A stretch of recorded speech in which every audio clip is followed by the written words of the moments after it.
Hello students, आज मैं आपको सेट का पार्ट 4 पढ़ाऊंगा। पार्ट 4 में मैं अलजेब्रा ऑफ सेट्स हम लोग डिस्कस करेंगे। अब यहाँ पे सबसे पहला लॉ है आइडेम्पोटेंट लॉ।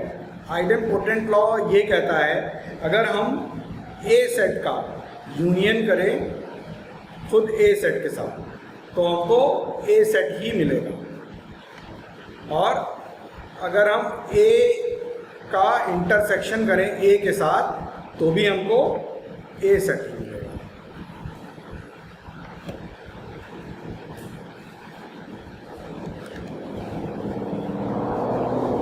इसके बाद बारी आती है आइडेंटिटी लॉ की। आइडेंटिटी लॉ ये कहता है कि अगर हम ए का यूनियन करें एम्प्टी सेट के साथ तो भी हमको जो है क्या मिलेगा, ए सेट मिलेगा।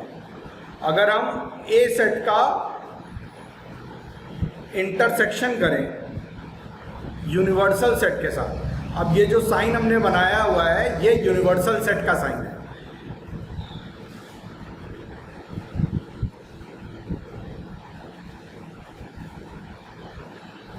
अब हम A intersection of universal set अगर करेंगे तो हमको क्या मिलेगा, ए सेट ही मिलेगा। इसके बाद बारी आती है बाउंडनेस लॉ की। अब इसमें कहा जा रहा है कि अगर हम ए का यूनियन करें यूनिवर्सल सेट के साथ तो हमको यूनिवर्सल सेट ही मिलेगा, और अगर हम ए सेट का इंटरसेक्शन करें एम्प्टी सेट के साथ तो हमको एम्प्टी सेट ही मिलेगा। अब इसके बाद आता है लॉ ऑफ कॉम्प्लीमेंटेशन।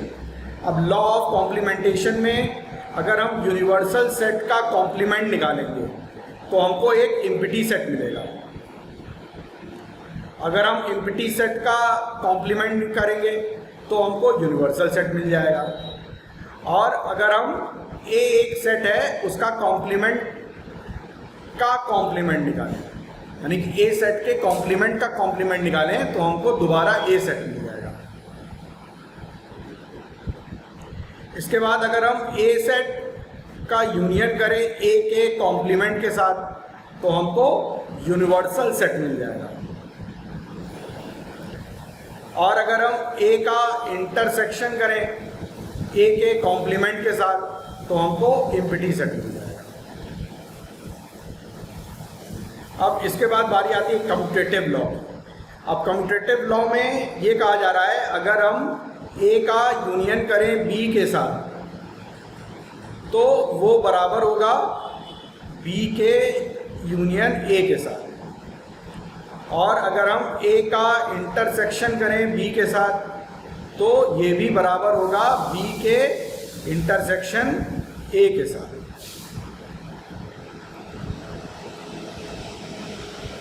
अब हम एसोसिएटिव और डिस्ट्रीब्यूटिव लॉ समझेंगे। एसोसिएटिव और डिस्ट्रीब्यूटिव लॉ को समझने के लिए हम यहाँ पे 3 नॉन एम्प्टी सेट ले लेते हैं। वो सेट जैसे कि ए, बी और सी, ये तीनों एक नॉन एम्प्टी सेट है। तो एसोसिएटिव लॉ में क्या होगा, अगर हम ए का यूनियन करें बी के साथ और इसका और इस सेट का यूनियन कर दें हम सी सेट के साथ तो हमको जो रिजल्ट मिलेगा वो मिलेगा ए का यूनियन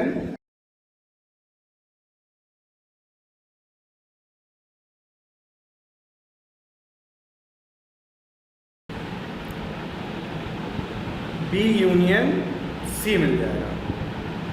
यानी कि ए यूनियन बी का हम यूनियन करें अगर हम सी के साथ तो हमको A union B union C मिल जाएगा। इसी तरीके से अगर हम ए इंटरसेक्शन बी करें और उसका इंटरसेक्शन किसके साथ कर दें, सी के साथ कर दें, तो हमको क्या मिलेगा, ए इंटरसेक्शन बी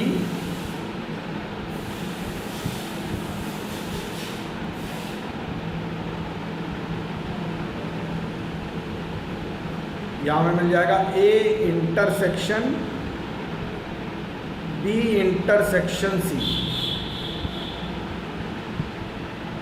अब ये हमारा हो गया एसोसिएटिव लॉ। अब बारी आती है डिस्ट्रीब्यूटिव लॉ। डिस्ट्रीब्यूटिव लॉ क्या कहता है? अगर हम ए का यूनियन करते हैं, ए सेट का यूनियन करते हैं बी इंटरसेक्शन सी के साथ, तो हमको क्या मिल जाता है? ए यूनियन ऑफ सी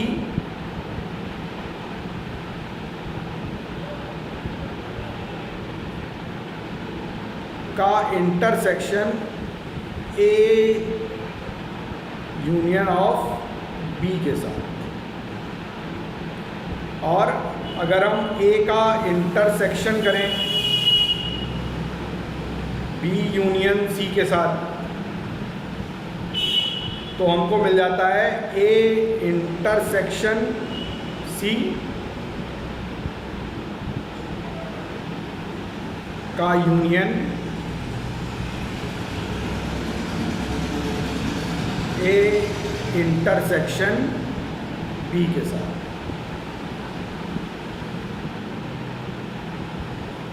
अब ये हमारा हो गया डिस्ट्रीब्यूटिव लॉ। अब डिस्ट्रीब्यूटिव लॉ के बाद आता है हमारा डी मॉर्गन्स लॉ। अब डी मॉर्गन्स लॉ बहुत ही इंपॉर्टेंट है सेट्स में। अब डी मॉर्गन्स लॉ क्या कहता है? अगर हम ए यूनियन बी सेट का कॉम्प्लीमेंट निकालते हैं, तो वो बराबर हो जाएगा ए के कॉम्प्लीमेंट इंटरसेक्शन बी के कॉम्प्लीमेंट। इसके बाद अगर हम ए का इंटरसेक्शन बी का कॉम्प्लीमेंट जो हो जाएगा ए का कॉम्प्लीमेंट यूनियन बी का कॉम्प्लीमेंट। इसी तरीके से ए माइनस बी जो सेट होगा वो इक्वल टू होगा ए के ए सेट इंटरसेक्शन बी का कॉम्प्लीमेंट। इसी तरीके से बी माइनस ए जो सेट होगा वो होगा ए के कॉम्प्लीमेंट इंटरसेक्शन बी के। अब ये हमारा हो गया जो है डी मॉर्गन्स लॉ। अब यहाँ पे डी मॉर्गन्स लॉ में ए यूनियन बी का कॉम्प्लीमेंट इज इक्वल टू ए का कॉम्प्लीमेंट इंटरसेक्शन बी का कॉम्प्लीमेंट। अब ए इंटरसेक्शन बी का कॉम्प्लीमेंट ले रहे हैं हम, तो क्या आ रहा है? ए का कॉम्प्लीमेंट यूनियन बी का कॉम्प्लीमेंट। अब ए माइनस बी बराबर किसके हो जाता है? ए इंटरसेक्शन बी के कॉम्प्लीमेंट। अब इसके बाद कुछ और भी लॉज हैं, उनको देखते हैं। वहाँ वो लॉज ये हैं, अगर ए जो है ना सबसेट है बी का, तो ये तभी पॉसिबल है जब ए इंटरसेक्शन बी जो है हमारा ए सेट आ जाए। और ए अगर सबसेट है बी का, तो ए यूनियन बी जो आएगा हमारा वो बी सेट आएगा। अगर ए सबसेट है बी का, तो भी ए माइनस बी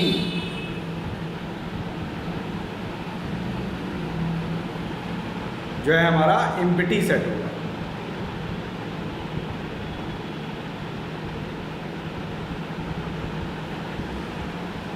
चौथा लॉ है हमारा, ए अगर सबसेट है बी का, तो बी का कॉम्प्लीमेंट सबसेट होगा ए के कॉम्प्लीमेंट।